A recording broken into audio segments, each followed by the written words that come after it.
ବ୍ରାହ୍ମଣ କିମ୍ବା ଭିକାରୀକୁ ଦେଖିବେ ବହୁତ ଶୁଭ ହୋଇଥାଏ। ମୋଟା ଲୋକ ପତଳା ହେବା ପାଇଁ ହେଲେ କୋଳଥ ଡାଲି 3 ମାସ ଖାଆନ୍ତୁ। ସକାଳୁ ଉଠି କଞ୍ଚା କ୍ଷୀରରେ ଫାଳେ ଲେମ୍ବୁ ଚିପୁଡ଼ି ମୁହଁରେ ମାରିଲେ ସୌନ୍ଦର୍ଯ୍ୟ ବୃଦ୍ଧି ହୁଏ। ଯଦି କୌଣସି ପ୍ରସିଦ୍ଧ ତୀର୍ଥ ସ୍ଥାନକୁ ଯାଉଛନ୍ତି ତେବେ ସେଠାରୁ କିଛି ମାଟି ଆଣି ଘରେ ରଖନ୍ତୁ। ଯଦି ଗୁରୁବାର ଦିନ ଝିଟିପିଟି ଦେଖିବେ ଯାହା ମାନସିକ କରିବେ ଶୁଭ ହୋଇଥାଏ। ପୂଜାରେ ଜାରା କଦଳୀ ଭୋଗ କଲେ ବହୁତ ଶୁଭ ହୋଇଥାଏ ଏବଂ ଶିବଙ୍କ ଲିଙ୍ଗରେ ଚଢ଼ାଇଲେ ମଙ୍ଗଳ ହୋଇଥାଏ। ଘରର ପାଣି ଟ୍ୟାପରୁ ପାଣି ଟପ୍ ଟପ୍ ପଡ଼ିଲେ ଅଶୁଭ ହୋଇଥାଏ, ତୁରନ୍ତ ମରାମତି କରନ୍ତୁ। କେବେ ବି ଚଉରା ପାଖରେ ଜୋତା ରଖନ୍ତୁ ନାହିଁ, ଅଶୁଭ ହୋଇଥାଏ। ଯଦି ଘରେ କୌଣସି ପକ୍ଷୀ ଆପେ ଆପେ ଆସି ବସାବନ୍ଦି ରୁହେ ସେହି ଘରେ ଧନର ଅଭାବ ହୋଇନଥାଏ। ଗାଧୋଇ ସାରିବା ପରେ ମୁଢି ଖାନ୍ତୁନି, ବହୁତ ଅଶୁଭ ହୋଇଥାଏ। ଗୁରୁବାର ଦିନ ଯଦି କୌଣସି ପିଲା ଜନ୍ମ ହୁଏ ସେ ଘରେ ଧନ ବଢ଼ିଥାଏ। କାହାରି ଘର ବା ଚଉରା ପ୍ରତିଷ୍ଠାରେ ଯଦି କଉଡ଼ି ଏବଂ ପଇସା ପାଆନ୍ତି ତାକୁ ଆଣି ଆପଣଙ୍କ ପଇସା ରଖିବା ଜାଗାରେ ରଖନ୍ତୁ, ଧନର ବୃଦ୍ଧି ହୋଇଥାଏ। ଦୁଦୁରା ପତ୍ର ରସକୁ ମୁଣ୍ଡରେ ଲଗାଇଲେ ଚୁଟି ଝଡ଼ିବା ବନ୍ଦ ହୁଏ। ଟଙ୍କା ରଖୁଥିବା ଆଲମାରିର ମୁହଁ ଦକ୍ଷିଣ ଦିଗକୁ ରଖନ୍ତୁ ନାହିଁ, ଅନ୍ୟ ଦିଗକୁ ରଖିଲେ ଶୁଭ ହୋଇଥାଏ। ଗଣେଶ ପୂଜା ଦିନ ଆକାଶରେ ଚନ୍ଦ୍ର ଦର୍ଶନ କରନ୍ତୁ ନାହିଁ, ଏହା ଅମଙ୍ଗଳ ହୋଇଥାଏ। ଶନିଦେବଙ୍କ ମୂର୍ତ୍ତି ଘରେ ରଖି ପୂଜା କରନ୍ତୁ ନାହିଁ, ମନ୍ଦିରରେ ପୂଜା କଲେ ମଙ୍ଗଳ ହୋଇଥାଏ। ମାଛ ସହିତ ଚିନି ଓ ମହୁ ଖାଇଲେ ଶରୀରରେ ବିଷକ୍ରିୟା ହୋଇଥାଏ। ଛୋଟ ପିଲାଙ୍କ ପାଇଁ କମଳା ରସ ଅମୃତ ତୁଲ୍ୟ ହୋଇଥାଏ, ଏହା ଶରୀରକୁ ବଳିଷ୍ଠ କରିଥାଏ। ଘରର ଡାହାଣ ପାଖରେ ତୁଳସୀ ଚଉରା ରହିବା ଉଚିତ ଏବଂ ଘରୁ ବାହାରିଲା ବେଳେ ତୁଳସୀ ମୂଳର ମାଟି ମୁଣ୍ଡରେ ମାରିଲେ ଶୁଭ ହୋଇଥାଏ। ପାଟିରୁ ଦୁର୍ଗନ୍ଧ ବାହାରୁଥିଲେ ଗୋଲାପ ଜଳ ସହିତ ଲେମ୍ବୁ ପାଣି ମିଶାଇ କୁଳି କରନ୍ତୁ। ଅଶ୍ଳୀ ମହୁକୁ ଜାଣିବା ପାଇଁ ହେଲେ ଖଣ୍ଡେ ସାଧା କାଗଜରେ ପକାଇ ଦିଅନ୍ତୁ, ଏହା ଭେଦିବ ନାହିଁ। ଛୋଟ ପିଲା ଚମକୁଥିଲେ ଘୋଡ଼ା ବାଳ ବେକରେ ବାନ୍ଧି ଦିଅନ୍ତୁ। ସକାଳୁ ଉଠି କୁଳୁକୁଚା ପାଣି ଆଖିରେ ମାରିଲେ ଆଖି ରୋଗ ଦୂର ହୁଏ।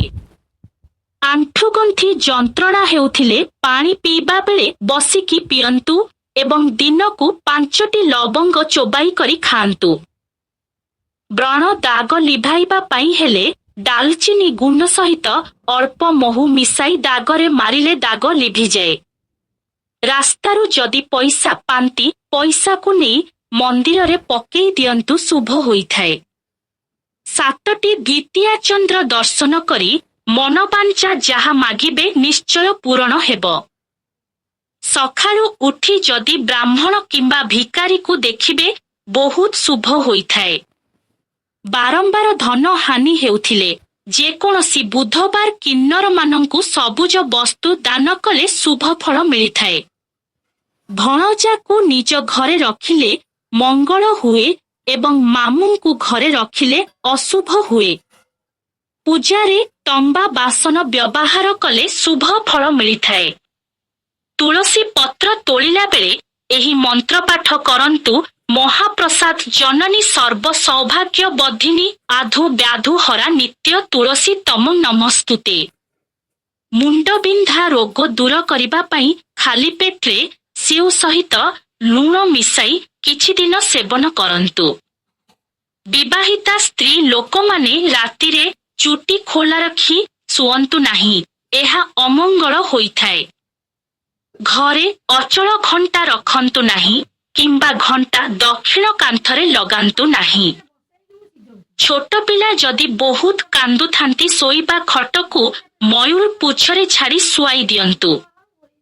ଗୁରୁବାର ଦିନ ଲିମ୍ବ, ଶନିବାର ଦିନ ଆଖୁ, ରବିବାର ଦିନ ଗୁଡ଼ ଏବଂ ବୁଧବାର ମୂଳା ଖାଆନ୍ତୁ ନାହିଁ।